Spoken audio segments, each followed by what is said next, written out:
সবাই বলে, এই বয়সে তোর এত কিসের চিন্তা, তোর এখন কি চিন্তা করার বয়স নাকি?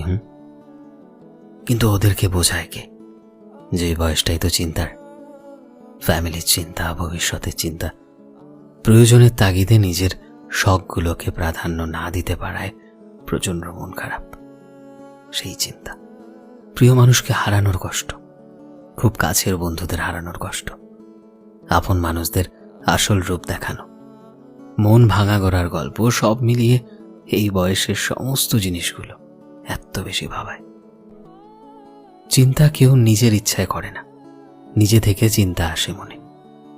ওই যে আমরা বলি ডিপ্রেশন, টেনশন, এগুলো কিন্তু এমনি এমনি একটা মানুষের আসে না, আর এগুলো এই বয়সটাতেই বেশি হয়।